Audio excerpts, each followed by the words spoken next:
Jai Radha Madhava Kunja Bihari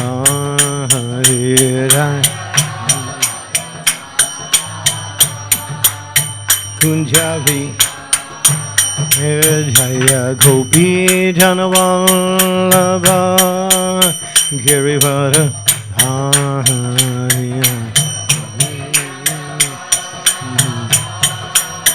Giri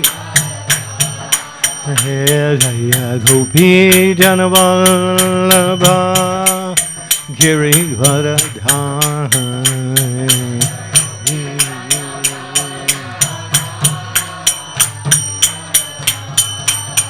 Yasodanandana Braja Janandana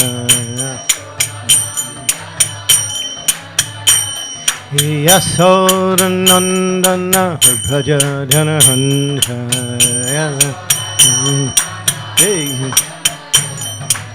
Jamuna Tira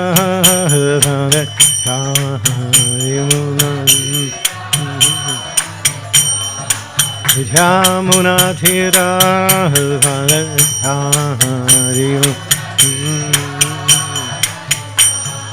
Jai Radha Madhava Kunja Bihari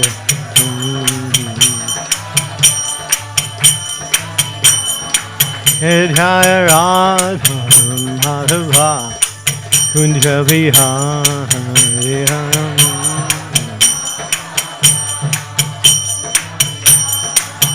Hare Krishna, Hare Krishna, Krishna Krishna, Hare Hare, Hare Rama, Hare Rama, Rama Rama, Hare Hare.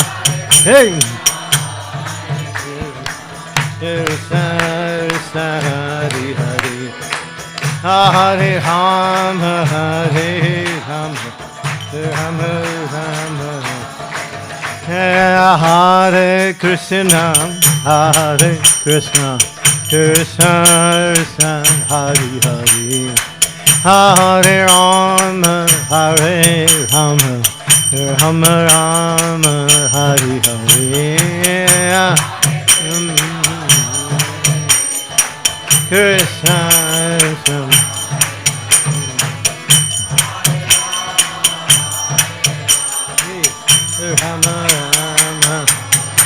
Hare Krishna, Hare Krishna, Krishna Krishna, Hare Hare, Hare Rama, Hare Rama, Rama Rama, Hare Hare. Hey, Gauranga.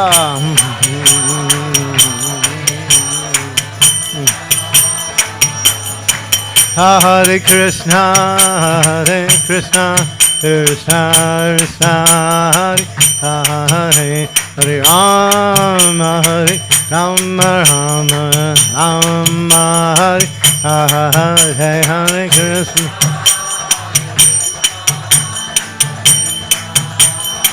Nitai Gaur, hey. Hare Krishna, Hare Krishna, Krishna Krishna, Hare Hare, Rama, Hare Rama, Rama Rama, Hare Hare Krishna, Krishna Krishna, Nitai Gaur.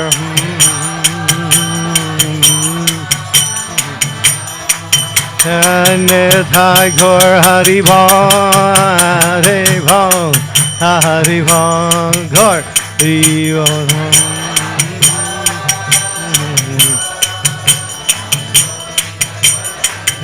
Jaya Jaya Prabhupada, Prabhupada, Prabhupada, Jai Prabhupada.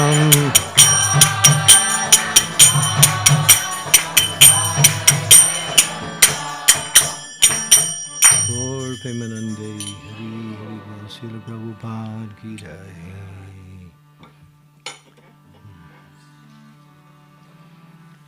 Hare Krishna.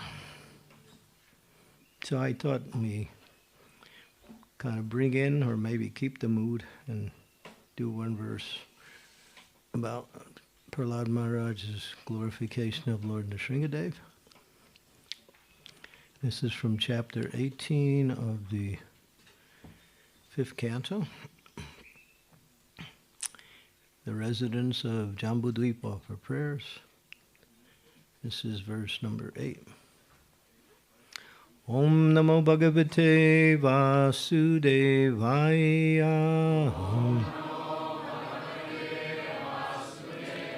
Om Namo Bhagavate Vasudevaya.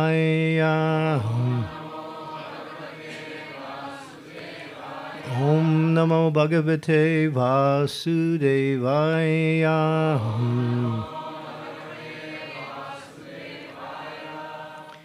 So it's not written in the traditional Sanskrit structure. It is more in the prose, but it's a mantra, and it's Prahlada Maharaj's glorification of Sri Nrisimhadeva, along with his prayer. So we'll do, there's 3 lines written here, so we can do maybe one line at a time. Om Namo Bhagavate Narasimhaya Namasteja Tejase Avir Avir Bhava.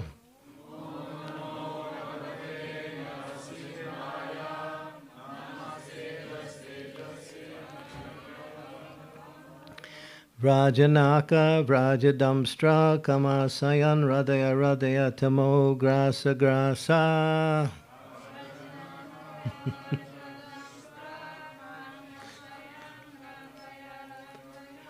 Om Swaha Abhayam Abhayam Atmani Bhuyasta Om Shram. We'll try it in a different. Om Namo Bhagavate Narasimhaya. Namas Teja Tejas Tejas Tejas Avir Avir Bhava Rajanaka Rajadamstra Kamasayan Radaya Radaya Tamo Grasa Grasa Om Swaha Abhayam Abhayam Atmani Bhuyasta Om Shram. Anyone want to try? Any brave souls out there? Om Namo Bhagavate Narasimhaya. Namasteja Tejase Avir Avir Bhava Vajanaka Vajadamstra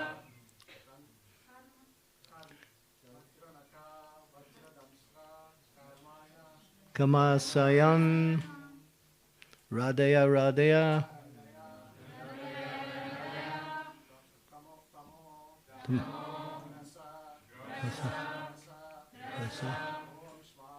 Om Swaha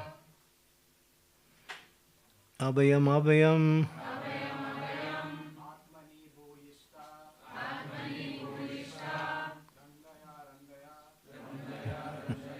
Om Shram. Let's all do it together. Om Namo Bhagavate Narasimhaya Namasteja Tejase Avir Avir Bhava Rajanaka Rajadamstra Kamasaya Radaya Radaya Tamo Grasa Grasa Om Swaha Abhayam Abhayam Atmani Bhuyasta Om Shram. Om. O Lord, Namaha, my respectful obeisances, and Bhagavate, unto the Supreme Personality of Godhead. Narasimhaya, known as Lord Nrisimha. Namaha, obeisances. Teja Tejase, the power of all power. Avir Avir Bhava, please be fully manifest. Rajanaka, O you who possesses nails like thunderbolts. Rajadamstra, O you who possesses teeth like thunderbolts. Karma asayan, demoniac desires to be happy by material activities. Randaya Randaya, kindly vanquish. Tamaha, ignorance in the material world. Grasa, kindly drive away. Grasa, kindly drive away. Om, O my Lord. Swaha, respectful oblations. Abhayam, fearlessness. Abhayam, fearlessness. Atmani, in my mind. Bhuyasta, may you appear. Om, O my Lord. Sham, the bija, or seed mantras for offering prayers to Lord Nrisimha. So this is Prahlada Maharaj speaking. I offer my respectful obeisances unto Lord Nrisimhadeva, the source of all power. O my Lord, who possesses nails and teeth just like thunderbolts, kindly vanquish our demon-like desires for fruitive activity in this material world. Please appear in our hearts and drive away our ignorance, so that by your mercy we become fearless in the struggle for existence in this material world. Srila Prabhupada's fairly long purport. In Srimad Bhagavatam 4:22-39, Sanat Kumara speaks the following words to Maharaj Prithu. Yad pada pankajam palasi vilasa bhaktyam karma sayam grahitam ugragthayanti santa tadvam narikta matayo yatayo pirudham srota ganastam maranam bhaja vasudevam. Devotees always engage in the service of the toes of the Lord's lotus feet can easily become free from hard-knotted desires from fruitive activities. Because this is very difficult, the non-devotees, the jnanis and the yogis, cannot stop the waves of sense gratification, although they try to do so. Therefore, you are advised to engage in devotional service to Krishna, the son of Vasudeva. Every living being within this material world has a strong desire to enjoy matter to the fullest satisfaction. For this purpose, the conditioned soul must accept one body after another, and thus his strongly fixed fruitive desires continue. One cannot stop the repetition of birth and death without being completely desireless. Therefore, Srila Rupa Goswami describes pure bhakti, devotional service, as follows. Ayabilasita sunyam jnana karman anavritam anukulena krishna silanam bhakti uttamam. One should render transcendental loving service to the Supreme Lord Krishna favorably and without desire for material profit or gain through fruitive activities or philosophical speculation. This is called pure devotional service.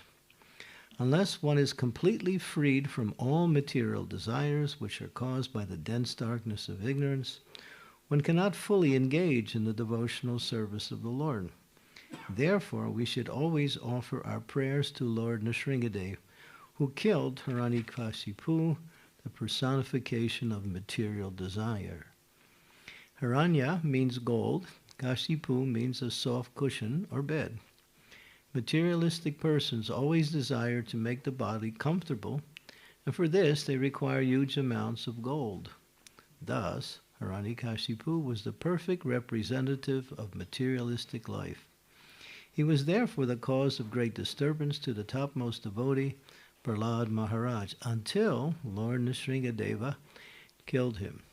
Any devotee aspiring to be free from material desires should offer his respectful prayers to Lord Nrisimhadeva, as Prahlada Maharaj did in this verse. Om Agyan Timidandasya Ganajana Salakaya Chaksu Unmilitam Yena Tasmai Shri Gurave Namaha Nama Om Vishnu Padaya Krishna Prasthaya Bhutale Srimakti Bhakti Vedanta Swaminiti Namine Namaste Saraswati Deve Gaurvani Pacharine Nirvisesa Sunyavadhi Pastyatya Desatarine Vanchakalpa Tiruvischa Kripa Sindhu Paevacha Patitanam Bhavanebhyo Vaishnavebhyo Namaho Namaha. Jai Sri Krishna Chaitanya Prabhu Nityananda Sri Advaita Gadadhara Sivasari Gaur Bhaktivinoda Hare Krishna, Krishna Krishna, Hare Hare, Hare Rama, Rama Rama, Hare Hare. This is a very deep and very, what we say, powerful prayer offered by Prahlada Maharaj. He's not praying for anything of himself, and that is the nature of a real prayer. A real prayer is about glorifying the Lord or purifying oneself from any attachment in this material world. People in the material world, and even those who are a little elevated in spiritual life, pray for something personal, some benefit. The jnanis want to be free from material suffering. The yogis want to control the material energy. The karmis want to enjoy the material energy. But the devotees want to give pleasure to the Lord by serving the Lord and find happiness in that process. The devotees are free from all material desires. But because they know that material desires are simply an anomaly, something that is not part of our actual existence. They come because of association of material energy and the wrong desire to try to enjoy that same energy. And so devotees execute devotional service, but they also pray. Because we might say, although it says here that simply by engaging in pure devotional service one can be free from all material desires. But to come to that platform of being fully engaged in devotional service, one has to pray for that, what we say, that consciousness, where they can actually understand through the mercy of the Lord, and this is what was being prayed here for by Prahlada Maharaj. He's acting like a conditioned soul. He says, Raja Damstra Vajanaka, you got very powerful teeth and you have very powerful nails. They're like thunderbolts. And there's nothing more powerful in existence than that. And we got material desires, and our desires require something very powerful to uproot them. Not just, some little chanting of some mantra. It requires some effort by the devotee and the mercy of the Lord at the same time. So Prahlada Maharaj, he's asking the Lord, and in his asking, he says these are demon-like desires. You might say, is that a kind of like an exaggeration? To try to enjoy material life is demoniac? There's controversy on that. There are people who are pious, who don't take up devotional service, but they do good on a material level for people who need something, some needy people, and they work for the benefit of others. It's somewhat of a nice, it's a quality of the soul to do good to others, but they don't understand what is real, eternal, or what we say lasting benefit. And therefore they engage in all of these things. So can we say that their activities to help people in the material world are demoniac? Maharaj? Well, they are and they are not at the same time. Jai. Shri Prahlada Nrisimhadeva ki jai. They are and they are not at the same time. That indication of people who are pious and want to do good to others in a materialistic way is somewhat symptomatic of the same process of wanting to serve the Lord. Because bhakti comes in different forms, and even in the material world you see that element of bhakti as being directed towards others' benefit, which is laudable. And people are, what we say, I remember I met one lady, this was many years ago. She was a physical wreck. Her health was terrible. When I asked her, well, why? You know, you're young. She said, well, I have no time for taking care of my health. I have so many people to help. And she's serious. She wants to help people. It's something that comes from her heart. It's not something she's adopted in order to become famous or popular in some circles. She actually wants to help. But because she doesn't understand the process of what is the actual benefit, because just by giving people solutions to material problems doesn't uproot their material desires.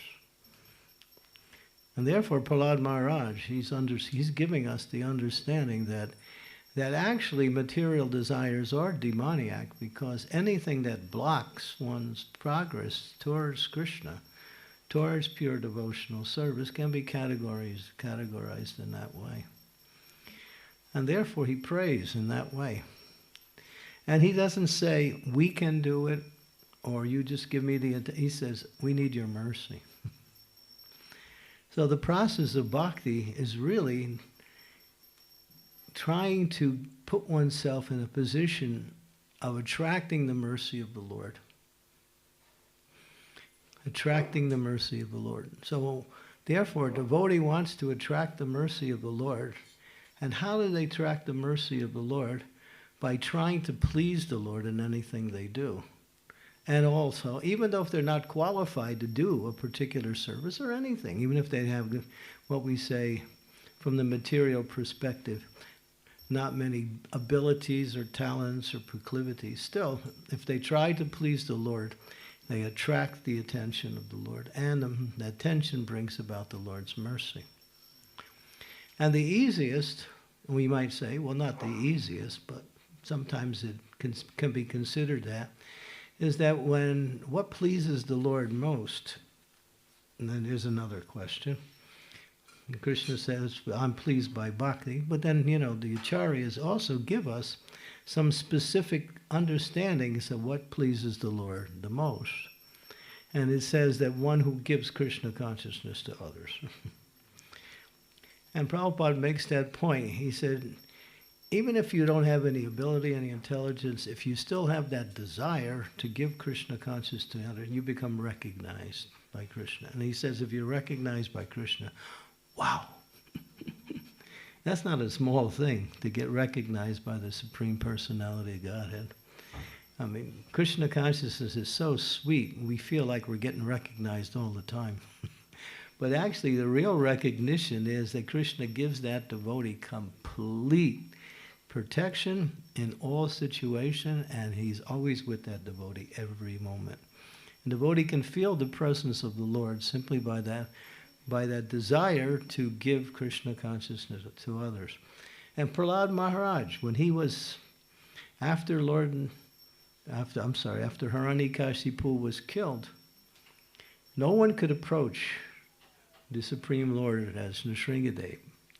And finally, Brahma kind of like, Lakshmi can't go.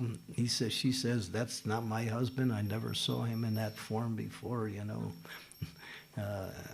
if you say he's my husband, that's fine, but I'm not going. So he just, she couldn't.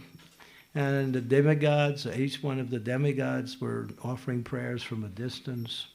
Nobody could go. But Prahlad, with folded hands, he has a garland. He's coming up to the Lord. And the Lord looks and sees, smiles, and then immediately he feels affection to his devotee. He puts his devotee on his lap, and then he wants to give something. This is interesting.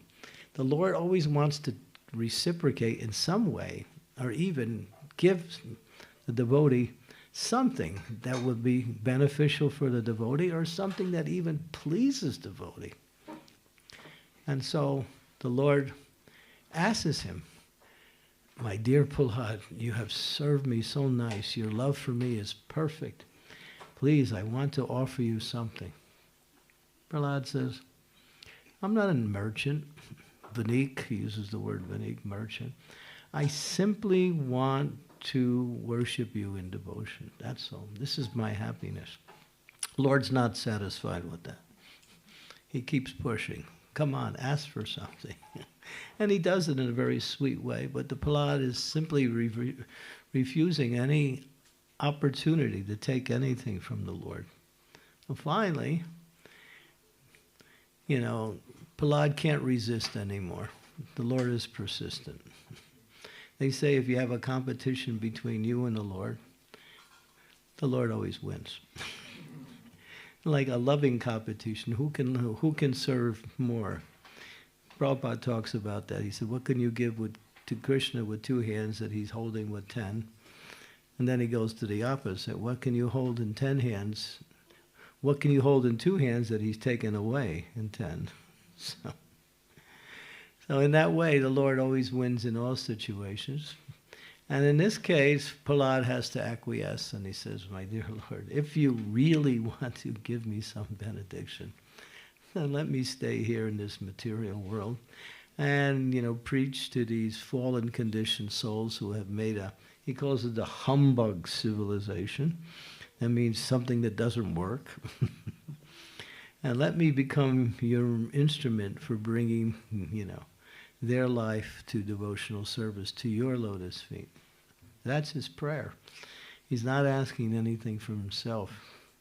And it's interesting, because if you read the next verse and the purport, it says, there's a quotation in the following verse by Srila Bhakti Vinod Thakur, or is it, I think it's Vishwanath Chakravarti Thakur. I'm not sure, let's see. I'll just check. Yeah, it's Vishwanath Chakravarti Thakur. He says, wherever there's a prayer, there's a request. There's a request. And so you might think, well, what is that request? That, my dear Lord, make me your instrument. So that's a request. My dear Lord, purify my heart so I actually can engage in devotional service in such a way that it'll be pleasing to you. As long as there's material desires, well, material desires are not a disqualification for making advancement in devotional service. They're not. Because then how would we make advancement if there were material desires were disqualifications? The material desires are there to some degree or another. But what becomes the disqualification to make advancement is when you try to fulfill them. So when we try to fulfill material desires, then we block our process in devotional service. So this is it's mentioned here, that only one who becomes completely desireless. And desirelessness is not possible. What does it mean to have that desire, which is the perfection of all desire, and that is to worship the Lord in devotion. And that desire alone will destroy the effects of material desires, because Krishna will fulfill that desire and allow that devotee to engage in devotional service fully. So Prahlada Maharaj, he's teaching that This material world is so, what we say, full of difficulties. Padam padam yavi padam. We worship the Lord Nrisimhadeva. This sounds like a material desire, but it is. It's a spiritual desire, but it looks like a material desire sometimes. Sometimes you can't tell the difference between material desires and spiritual desires. Devotees ask that question, how do I know it's for me or if it's for God? That's a common question. Well, if you're performing the activity and you actually feel nourished by that activity, in other words, you feel happy, or you actually become somewhat free from your attachments, then you know that's a spiritual activity. But if we're serving the Lord in order to get something material, it doesn't fulfill. There's no fulfillment there. There is a little freedom from some suffering, but no fulfillment of the heart. The heart becomes satisfied only when we try to serve the Lord for the pleasure of the Lord. And here, Prahlada Maharaj gives that point. And he says, what is the result of getting your mercy? We become fearless. To become fearless in this material world is not easy, because the world is full, especially in today's present civilization. The fear aspect is increased from all levels of society and even on an individual level. So fear is there. And of course, the ultimate fear is somebody stole the Mahaprasad, right? Is that it? No. What's the ultimate fear? Huh? Death. But how can you fear death when there's no such thing? There's no such thing as death, so you're fearing something that's not real. Okay? You got it? But still, what are we fearing? We're fearing that we don't know what will happen after we leave this body. That's the fear. Devotees are not afraid of death. They're afraid of, will I make it? What will be my next life? What will my situation be at the time when I have to leave that body? Will I remember Krishna? These are the fear aspects that the devotee may have.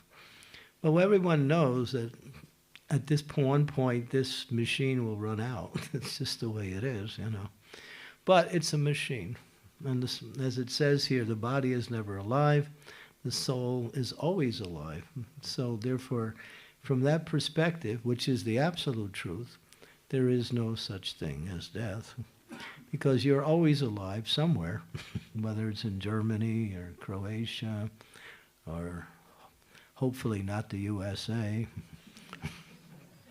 I know I got out of that place, but I have to go back and preach because that's my duty. But otherwise, it's not a place for living. It's quite hellish there.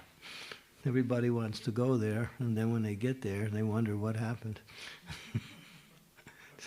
There's so many dangers there. Crime in the U.S. is so bad. It's so bad. It is everywhere. There's one thing I like about Europe. When I came to Europe, I found that many of the places I had, crime was so small, so low, so less, that I was thinking there, of course it's here, but in proportion to developed countries like the UK and the US, it's insignificant. I mean, it's so bad in these other countries. And people, 85% of the US population carries firearms. 85%. That's a statistic that was just recently given. Everybody has guns. Everybody. Except for that 15%. These are the ones that can't fire a gun. It's an armed camp there. And they're fighting with each other, and so there's gunfights in the cities. There's over 500 gangs in America, over 500 street gangs, and they have automatic rifles. Even the police don't go. It's crazy. But I'm just telling you, just in case you were making plans to go to the U.S. Of course, they have some nice things there too, like the Rocky Mountains, but that's about all. So my point is that, material life is, even from that perspective, but what is the real danger? Prabhupada said birth, disease, death, disease, and old age. To come back again and have to go through the whole cycle again to get rid of those attachments that are keeping us from attaining our eternal position in the spiritual world. That's the real fear. But Prahlada Maharaj is teaching us this by this prayer, that by praying, my dear Lord, we have these demon-like desires, but you are so merciful, and you have the ability to destroy these demon-like desires within our heart. When Hiranyakashipu was killed, what did Nrisimhadeva do? He uprooted his heart. He ripped his chest apart, took the intestines, wore it as a garland, and took that heart and threw it away. And it was like the perfect operation, The patient died, so the operation was successful. So, in that case. So, this. So Nrisimhadeva, he teaches surgery. He's the expert surgeon, and everyone becomes benefited by his operation, especially the devotees. So Prahlada Maharaj gives us the formula here to pray, and he says he makes the point: your mercy, and drive away our ignorance. Another thing that Lord Nrisimhadeva is very expert at doing, destroying material illusions. He destroys material illusion. You look at something or you have some contact with something in the external world and you think, oh, that will make me happy. If I can just get that, or I can just be with that person, or if I can just go here. In other words, some mental feeling of attraction to something in this world which we think will give us some happiness. But if we pray to Lord Nrisimhadeva, he will, by his mercy, destroy that illusion. And that's one of his powerful, merciful destructions. He destroys that illusion of material life. And material life is what it is. It's illusion. It's real, but it's an illusion at the same time. The reality is it exists. The illusion is it doesn't exist according to how it exists. And it has another feature to it, and that's the illusion. It just entangles one in unlimited desires for enjoyment. Okay, so I won't speak too long today. So see if there's any questions or comments. Prahlada Maharaj. Prayers by Lord Nrisimhadeva. Yes, Mataji. How does Lord Nrisimhadeva help destroy the material illusion? Like, what do we do? She's asking, how does Lord Nrisimhadeva, how does he help us to destroy material illusions? He gives you the understanding that this is an illusion. He works through your intelligence. And he also may do something in the external environment to show you it's simply an illusion. But whatever way he does it, it's perfect. But the Lord works through the intelligence. And he guides us, he restricts us, he does everything through the intelligence. And what can we do to gain that mercy? Pray. Sri Nrisimha, Jaya Nrisimha, Jai Jai Sri Nrisimha, Prahlada Desha, Jaya Padma, Mukha Padma Bringam. So we're glorifying the Lord. This is his pranam mantra, and it's beautiful. When you glorify the Lord, it actually pleases the Lord. Because it pleases him because it's meant for our benefit. So he knows when devotees glorify him, we become benefit. And when we become benefit, That's his desire to benefit us, because he comes to the material world simply to give us his mercy. So when we become more and more Krishna conscious, he becomes more and more happy. That's love. That's love. Any other comments or questions? Yes, Mataji? Oh, okay, we'll go over here first, and then we'll come back. Hare Krishna Maharaj, thank you for the very beautiful meditation on Lord Nrisimhadeva. My question is about the nature of mercy. I was reading recently in Madhurya Kandambini with Vishnu Chakravarti Thakur, and he made a very interesting quotation that mercy is independent aspect of bhakti. Mm-hmm. Independent. So in one hand we're saying put yourself in a position that you attract the mercy. On the other hand, it's like mercy is independent. It comes, it goes, it doesn't come, it doesn't go, whatever. Right. She can do whatever she desires. So how we as a practicing Vaishnavas truly attract this mercy and feel actually the benefits of those mercies. Yeah, that's an interesting point you brought up. That is, mercy is independent because God is all-powerful. And ultimately, he makes the rules, but he can also, what we say, circumvent the rules and give mercy to a person who appears to be not qualified to receive mercy. He can do that. That's his position, that's his power. So how can we position ourselves to be more of a receptacle for his mercy? Well, Lord Chaitanya kind of gives the formula, Trinadapi Sunijena Tayorivasa Sahishnuna Amaninam Amanadena, which leads to the ultimate mercy that Kirtaniya Sadarahi, one can chant. So by developing these qualities in relationship to our service, and these really attract the Lord, especially humility.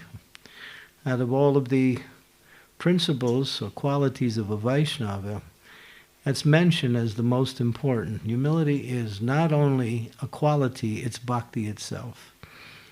And that's mentioned by, I think it's Bhakti Siddhanta Saraswati or Bhakti Vinod Thakur explains that humility itself is actually bhakti in one sense. True humility, that is. So these qualities are actually they attract the Lord in relationship to our service too. So we can do our service, but if we're not developing or trying to develop these qualities, then we may attract some mercy. But we want the full mercy. The full mercy means the devotee becomes peaceful and happy. And whatever happens, devotees are satisfied. Doesn't matter what we have or what we don't have, what we get or what we try to get, the devotee is always satisfied because they're engaged in devotional service. Yeah, so these qualities are very attractive, especially humility. And of course, tolerance is also like that. Because tate dukampa shushamikshamanam pujaneva krita vipakam vidva vupubir viradanam aste jiveti yo mukti padesha dayabhat. That the Lord will sometimes put a devotee in a difficult situation. And the devotee will sometimes think, why? What is happening? But then they will understand it's by the mercy of the Lord I've been giving this difficulty. But then they pray, my dear Lord, actually I deserve much more than you actually give me. Therefore, I thank you very much. I offer my obeisances to you for your mercy of giving me difficulty or taking away things that I feel like I need. And then what is the result? Mukti padesha dayabha. That one gets the qualification to enter into the kingdom of God. So that's a very powerful verse spoken by Lord Brahma in the 10th canto, 14th chapter, where a devotee, even if the Lord puts him in a very difficult situation, still he thanks the Lord. And he understands there's benefit in it. He may not be able to see it, but he understands because it's coming from the Lord, obviously, it's good for me. He thinks like that. Yes, okay, next. Okay, Mataji, they somehow stole the microphone over there. No, go ahead, you can ask the question, go ahead. Maharaj, I get the microphone, sorry. All right, we're just trying to be equal opportunity employers here, so.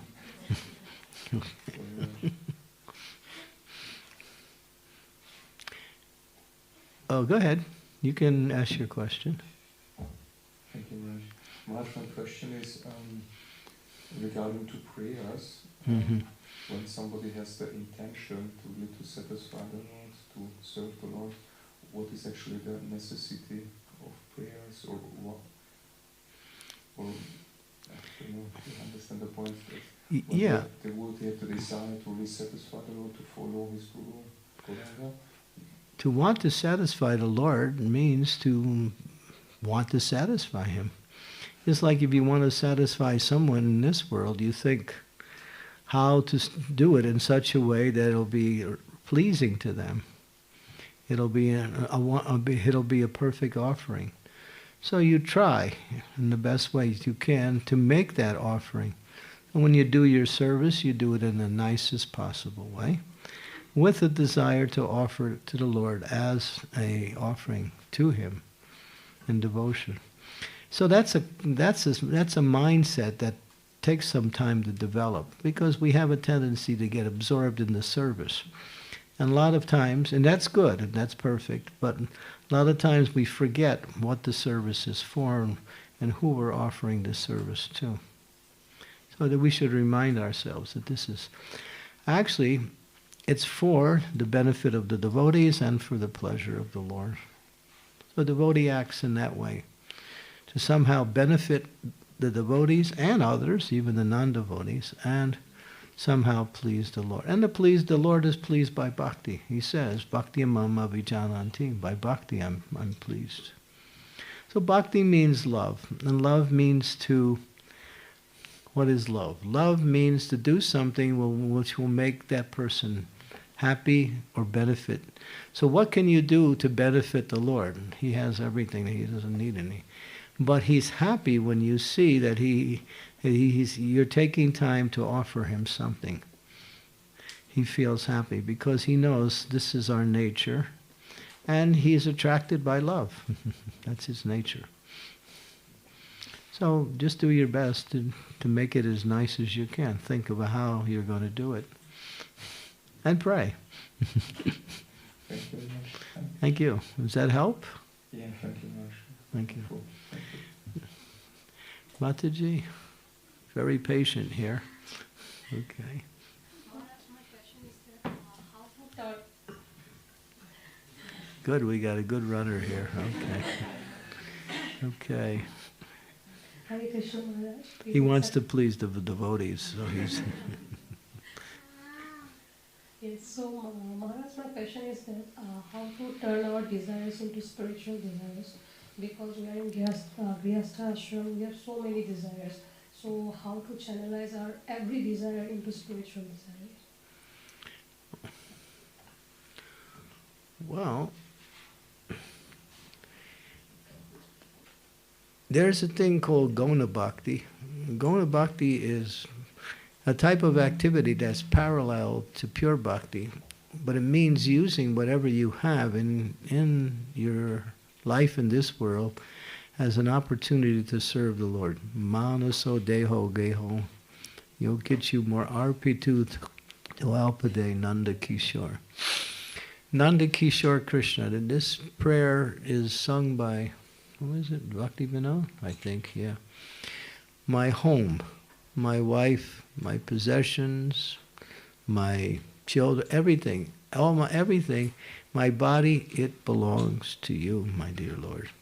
So when you see everything, or you should see everything as being the gifts of the Lord, although you call it mine, we use it, actually they're coming from the Lord. He's giving us these opportunities to use these things in His service. So when you use it for His service, in other words, if you're a mother, be a good mother. Try to perfect motherhood in its ideal. If you have to work at a particular job, do it nicely, but then I'll offer that results to Krishna. So we have to live in this material world with some kind of responsibility to the outside world in order to maintain our body, family, occupation in some cases. But everything belongs to Krishna. So when we take these items and use it for our, what we say, maintenance in this world, we can use it as an opportunity to serve the Lord. That's all. So we eat food, but we eat prasadam. We call our husband Prabhu, right? Sometimes. Husbands should call their wife what? Devi. Yeah. That's the proper way to call the wife, is Devi and Prabhu. And then that keeps it on what we say, a respectable level. When we lose respect for others in any relationship we have, then we gravitate down to the mundane platform. And then we take advantage and we become neglectful or even offensive. So yeah, Krishna has given me this nice family so I can serve them nicely as an offering to Krishna. That husband of mine, he is Krishna's part and parcel. He belongs to Krishna. These children have been given to me. They also belong to Krishna. If I serve them nicely in the way that they need to be taken care of, and at the same time practice devotional service, of course, then that's the best we can do in that situation. And always be one thing we should always do, always be grateful for whatever you have. If you're grateful, you'll always get more. If you're not grateful, you're a great fool. Close, right? So we don't want to be the second part. We want to be grateful. Grateful means how many of us, how many people actually come to devotional service in this world? The number is so small, percentage-wise, so small. That means we're fortunate. To be fortunate means to understand that something came from the outside to give me this good fortune. The mercy of the spiritual master, the association of devotees, these are all opportunities to express our gratefulness. What is the exact meaning of the statement, offering our results to Lord? Offering our Results to Lord. Offering our Results. resources. Results? It's for you, Lord. It's like mentally or like physically? Everything, it's the mood of sacrifice. But when you perform sacrifice, you also get benefits from the sacrifice. So everything is done as a sacrifice to the Lord. And sacrifice in this case means to serve according to how you're supposed to serve. So I'll give you an example. And this was back in the early days of Krishna consciousness, 1968, I think it was. One of my god sisters, she was doing pujari work, and she also had a 2-year-old child. So it became difficult for her to maintain both of them. So she wrote to Srila Prabhupada, I have service in the temple, I'm doing pujari work, and I also have to take care of my child. I find it too difficult to do both. From what Prabhupada said, he said, take care of your child. He said, what did he say? Worship of the child is more worship than worship of the deity. He said, child worship is more important than deity worship. That's the exact thing he said. So as a mother, and you have children, that's your responsibility. And what are you giving them? Not only the care they need to live, but you're giving them Krishna conscious. Don't neglect that part. Yeah. And then that's offering the results. That's an example. You get some money, You can use it to spread Krishna consciousness. You take it whatever you need to live nicely, not more. If we take more than what we need and we try to live beyond our means, then we're actually going outside of the regulative principles. Ishavashamidam sarvam. It says that one lives according to what they need. They can aspire to live for hundreds of years. That's the first verse in Sri Upanishads. So, that's hard for devotees. We struggle with that. How much do I actually need and how much? And the society is always pushing us for more. So we're always faced with that. But you find if you live more simply, you have more time for Krishna and devotional activity, association with devotees. But if we're living too gorgeously, then it takes more time to maintain that. And at the same time, it's a kind of a mindset that causes us to want more either, also. So I did one book, it's going to be available. It's called Krishna's Way, Natural Living. It's available in the book table starting tomorrow, I think. It's going back to a more simplified lifestyle. And that's what I've been focusing on. Devotees start to look towards, more a natural lifestyle where we can become self-sufficient without having to depend on the external world for whatever we need. And the time we can spend during that will give us more and more chance to practice Krishna consciousness. It's a big subject, of course. There's a lot of dynamics to it. And there's a lot of problems in order to develop it, but once it's developed, it's the ideal. It's the ideal. And you have it here to some degree. So yeah. Anyway, that's another subject.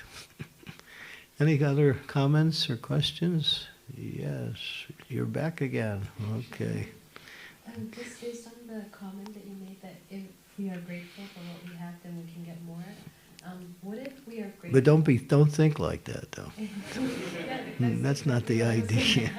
What if we're grateful just so we can have more? That's not really being grateful, is it? No, because Krishna knows your heart. You're making a business deal. It's like we offer a prayer, and the prayer has some demands in it, and that's the currency, and he supplies the product. That's called business. We don't do business with Krishna. We leave it up to him to bestow his mercy in whatever way he wants to. But from our side, to be grateful means to really understand how much mercy we've received just by being a devotee. And the opportunity for association with devotees. There's some devotees, I hate to say this, who feel that devotee association makes it hard for them to practice Krishna consciousness. But there's something missing there. I won't go into that. But devotee association is, as Srila Prabhupada said, there's three things that are important for Krishna consciousness. Association, association, association. Can you remember those three? Yeah, because association brings happiness, brings purity of activity. It helps to get rid of some of our anarthas, by being in that association. We can also understand our certain characteristics about my personality. It's more reflected when you're in the association of devotees. You can see, the devotees are like a mirror also. You can see things. And so, yeah. So be grateful for that. That's the most important thing. And if you lose it, then you lost something very valuable. Because that's the way to Krishna's heart, the devotees.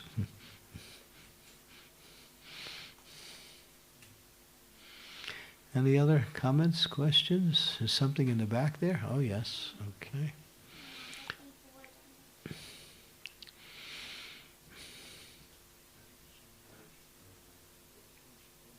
I have two questions. Can you stand up? Because I can't see you. Okay. There you go. I have two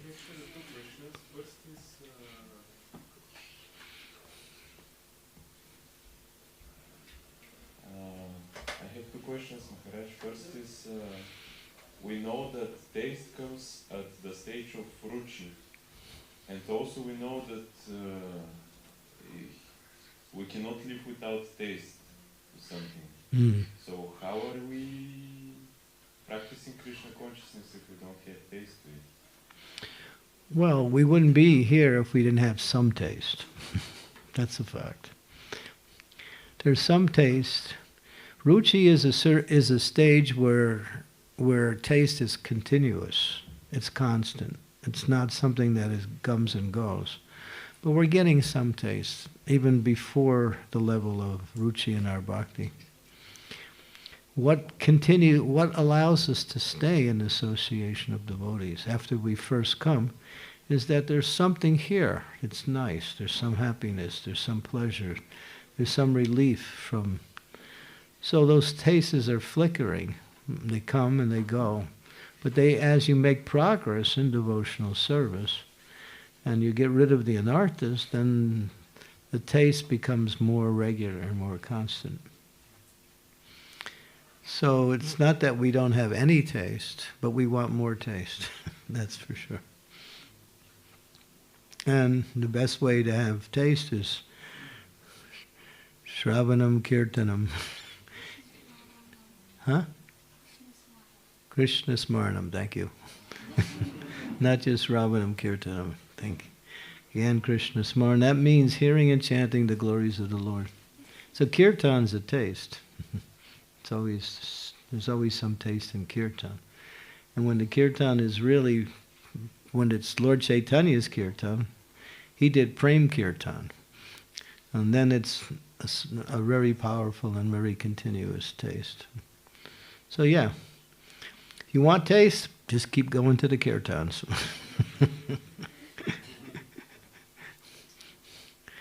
Thank you, Maharaj. The second question is, what is the position of a person who really tries to become a devotee, but he fails all the time? Well, he might fail because he doesn't know how to approach devotional service.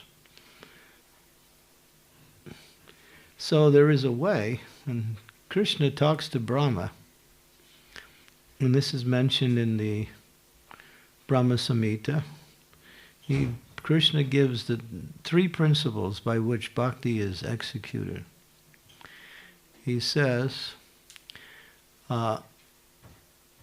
perseverance in practice, following scriptural injunctions, and Vaishnava behavior. And spoken by the Lord to Brahma, after Brahma offered those beautiful prayers known as Brahma Samhita. So he says 3 things. Understand the scriptures, practice devotional service with determination, perseverance, and what's the last one? Proper behavior, culture, etiquette, Vaishnava etiquette. These are the 3 things that make it successful. Now, in one verse in Bhagavatam, Srila Prabhupada makes the point. He poses a question, actually. He says, some devotees say that some people say that devotional service is easy, and some say it's difficult. So he poses the question. And then he says, well, what is it? Is it easy or is it difficult? So what would you say? Who said both? You're right. Now, what's the determining factor that goes one way or the other? So it's easy if you have this, and it's difficult if you don't have this. And the word is determination. Prabhupada answers it also. He said, those who are determined, it becomes easy. And those who are not determined, it's difficult. But then again, you might say, well, how do I get determination? And it's another question.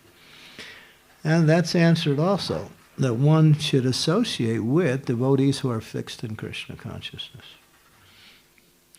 By that association and by serving those persons also, that quality starts to develop in you also.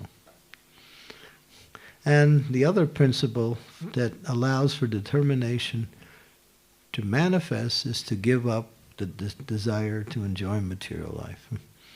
Because as long as that's there, determination cannot become steady. Now, these are the factors, these are the subtle factors that make devotional service work. So you might say, in essence, determination. It's a very important quality of practice. Prabhupada said, it may be easy, it may be hard, doesn't matter. He quotes the verse from Vavyasatmika Buddhir Ekeha Kuranandana Vahusakya Yanatas Cha Buddhayo Vavisahinam. That those who are resolute in purpose, those who are on this path are resolute in purpose and their aim is one. O beloved child of the Kurus, those persons whose intelligence are many brands, they're irresolute. So, and there's many stories in this regard with the Pandavas and firing. That's another story. I don't want to keep giving stories, but generally this point is really the main thing, is keep your mind focused on the goal and practice determination in relationship to the association of devotees. Yeah. It becomes, what we say, natural after a while. Determination is not something you have to bring from the outside. It becomes part of you at a certain point of practice, like that. But if we're still looking to material life for some kind of satisfaction or some relief, then our determination cannot really manifest continuously. You have to keep it focused. Keep your focus on the goal, Krishna. And Prabhupada said, just think of the lotus feet of the Lord, and you'll never be impeded in anything you do in devotional service. Simply by remembering his lotus feet, you destroy all obstacles. That's a direct statement by Srila Prabhupada. Or chant Hare Krishna, which are both the same, because the lotus feet of the Lord actually contains the mercy of the holy name. Yeah. Is that okay? Yes, thank you, Maharaj. All right. Thank you. Should we stop here? I don't know about the time, so yeah. If there's more questions, I can stay, but if otherwise, we can. No more questions? Okay. Thank you very much. Srila Prabhupada ki jai. Srimad Bhagavatam ki jai. Sri Nrisimha Bhagavan ki jai. Prahlada Maharaj ki. Gaur Premanande. Hari Hari Bol.